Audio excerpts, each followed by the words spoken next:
আসসালামু আলাইকুম রহমতুল্লাহি ওয়া বারাকাতুহু। প্রিয় বন্ধুরা, আশা করি আপনারা সকলে ভালো আছেন। আলহামদুলিল্লাহ, আমিও ভালো আছি। প্রিয় বন্ধুরা, আপনারা দেখতে পাচ্ছেন আমার দেশি মুরগির বাচ্চাগুলো, যেগুলোর বোর্ডিংয়ের একটি ভিডিও কিন্তু আপনাদেরকে দিয়েছি। এদেরকে কীভাবে বোর্ডিং করেছি এবং এদেরকে ভ্যাকসিনটা কীভাবে করা হয়েছে।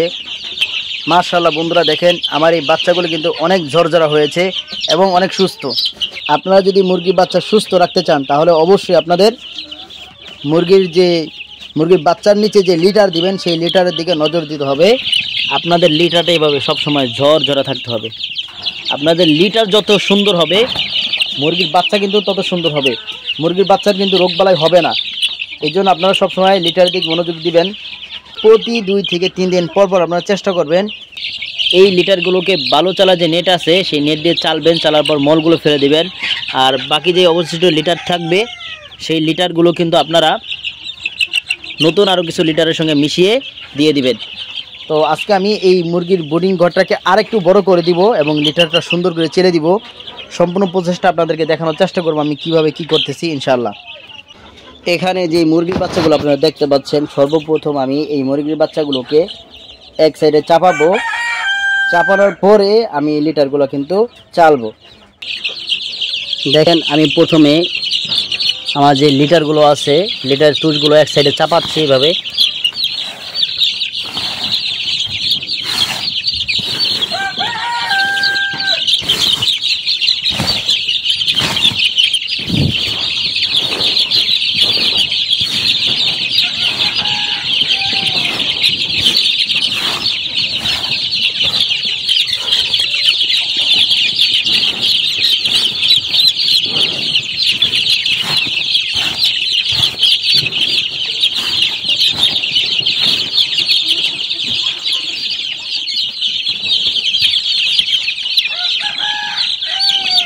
এখন আমি বাচ্চাদেরকে এদিকে নিয়ে আসবো। দেখুন আমি কিন্তু বাচ্চাগুলো আলাদা করে ফেলেছি এবং যে মুরগির বাচ্চার নিচে যে ধানের টুস ছিল সেগুলো কিন্তু আলাদা করে নিয়েছি। এখন আমি এই লিটারগুলোকে সুন্দরভাবে বালু চালা নেট দিয়ে চালবো। এই বাচ্চাগুলো এখন কিন্তু খুবই চঞ্চল। এরা এই যে রাউন্ডের ভিতরে আমি রাখছি সেখান থেকে উড়ে কিন্তু বের হয়ে যেতে পারে। এই জন্য আমি এদেরকে ঢেকে দেব।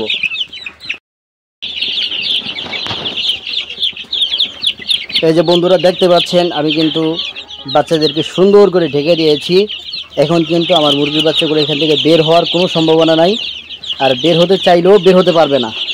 এখন আমি এই মুরগির লিটারগুলো চালবো। এই লিটারগুলো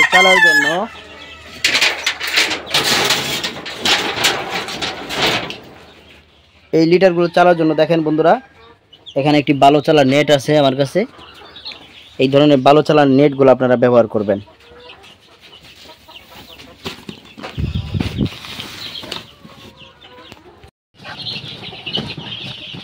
সবগুলো ধানের তুষ অর্থাৎ মুরগির যে লিটার সেগুলো কিন্তু চালা হয়ে গেছে। দেখেন আপনারা কি সুন্দর ফ্রেশ, দেখছেন একদম পুরো ফ্রেশ। এগুলোর সঙ্গে আমরা এখন অল্প কিছু নতুন যে ধানের তুষ আছে সেগুলো মিশাবো। মিশিয়ে মুরগির বুটারটাকে সুন্দর করে বড় করে দেব। এই দেখেন মুরগির বাচ্চাগুলো। এদের এখানে থাকতে একটু কষ্ট হচ্ছে, এই কষ্ট হলেও কিছু করার নাই, কারণ এদের আরেকটু সুখের জন্য একটু কষ্ট করতে হচ্ছে।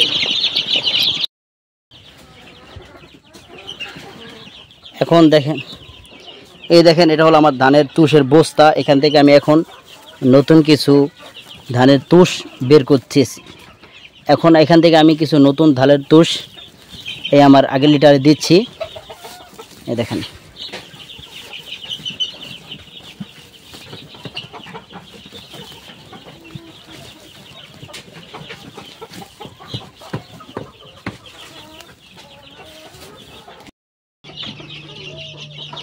এই যে বন্ধুরা আপনারা দেখতে পাচ্ছেন আমার মুরগির বাচ্চা যে বোর্ডারটা আছে সেটা কিন্তু আরও অনেক বড় করে দিয়েছি। এর পাশাপাশি মুরগির যে লিটার এগুলো কিন্তু আমি সুন্দরভাবে চেলে নতুন যেই লিটার আছে অর্থাৎ ধানের টুস আছে সেগুলো মিশিয়ে কিন্তু আমি এখানে দিয়ে দিয়েছি। এই দেখেন একদম ফ্রেশ। এরকম ফ্রেশ ঝরঝরা যদি আপনারা মুরগির লিটার রাখতে পারেন তাহলে আপনাদের মুরগির বাচ্চা 100% সুস্থ থাকবে। মুরগির বাচ্চা যে অসুস্থ হয় বেশিরভাগই কিন্তু আপনার এই লিটার থেকে হয়। এই লিটার থেকে আপনার অ্যামোনিয়া গ্যাস হয়, অ্যামোনিয়া গ্যাস থেকে কিন্তু মুরগির ঠান্ডা লেগে যায়, ঠান্ডা থেকে মুরগির আরও বিভিন্ন ধরনের রোগ সৃষ্টি হয়ে কিন্তু অবশেষে আপনাদের মুরগির বাচ্চাগুলো মারা যায়। আপনারা যদি এই বিষয়ে সতর্ক থাকেন তাহলে অবশ্যই আপনাদের মুরগিগুলো হবে ঝরঝরা এবং সুস্থ। এই জন্য আপনারা সবসময় ম্যানেজমেন্টের দিকে খেয়াল রাখবেন, কারণ আপনাদের ম্যানেজমেন্ট কিন্তু সবার আগে, ম্যানেজমেন্টের পরে গিয়ে হলো আপনার মেডিসিন। পরিষ্কার পরিচ্ছন্ন ও মুরগির ব্রিডিং ঘরটা আরেকটু বড় হয়ে গেছে। এখন এরকম পরিষ্কার পরিচ্ছন্ন একটু বড় ঘর পেয়ে মুরগির বাচ্চাগুলো দেখেন বেজায় খুশি, এরা খুব আনন্দ করতেছে, ছোটাছুটি করতেছে। এদের মন এখন অনেক আনন্দিত, কারণ এরা পরিষ্কার পরিচ্ছন্ন একটি বাসস্থান পেয়েছে। মাশাআল্লাহ, এই মুরগির বাচ্চাগুলো দেখলে আমার মনটা ভরে যায়। যদি মুরগির প্রতি কারো মায়া থাকে তাহলে সেই একমাত্র মুরগি পালতে পারবে এবং মুরগি পেলে সফলতা অর্জন করতে পারবে।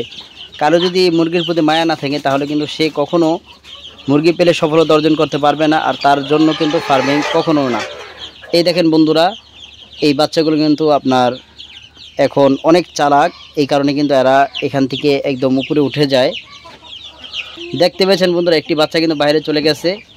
তো আপনারা তো সবসময় খামারের ভিতর থাকবেন না, এই কারণে আপনারা এই মুহূর্তে ব্রিডিং ঘরটাকে একটি ফিশিং নেট দিয়ে সুন্দর করে ঢেকে দিবেন, তাহলে আপনাদের মুরগির বাচ্চাগুলো বাইরে যেতে পারবে না। বন্ধুরা আপনারা দেখতে পাচ্ছেন এই ব্রিডিং ঘরটি বড় করার পরে মুরগিকে পানি দিয়েছি। এখন প্রচুর গরম, তো গরমের মধ্যে আমি রেনাসি দিয়ে দিয়েছি। এই যে আপনারা বাতিটা জ্বলতে দেখতেছেন, এই বাতি কিন্তু আমি নিভিয়ে দিব।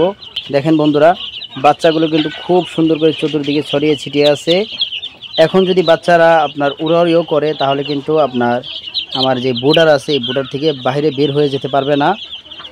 তো আপনারা যখন ব্রিডিং করবেন তখন অবশ্যই এই টিপসগুলো ফলো করবেন। এগুলো ফলো করে যদি আপনারা ব্রিডিং করেন মুরগির বাচ্চা, তাহলে ইনশাআল্লাহ আপনাদের একটি মুরগির বাচ্চাও মারা যাবে না।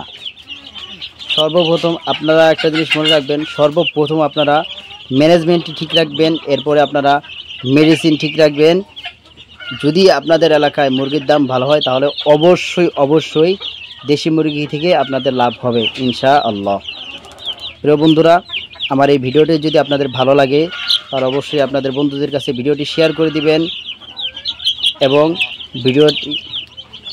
বন্ধুরা, আপনাদের কাছে যদি আমার এই ভিডিওটি ভালো লাগে তাহলে অবশ্যই আপনারা আমার চ্যানেলটি সাবস্ক্রাইব করে আমার এই ভিডিওটি আপনাদের বন্ধুদের মাঝে শেয়ার করে দিবেন। আর কেউ যদি ফেসবুক পেজ থেকে দেখে থাকেন তাহলে অবশ্যই আপনারা ফেসবুক পেজটিতে একটি লাইক দিয়ে আমার এই ভিডিওটি শেয়ার করে দিবেন। আজকের ভিডিওটি এই পর্যন্তই ছিল, দেখা হবে অন্য কোনো ভিডিওতে। সে পর্যন্ত আপনারা সকলে সুস্থ থাকুন, ভালো থাকুন, 5 ওয়াক্ত নামাজ আদায় করুন।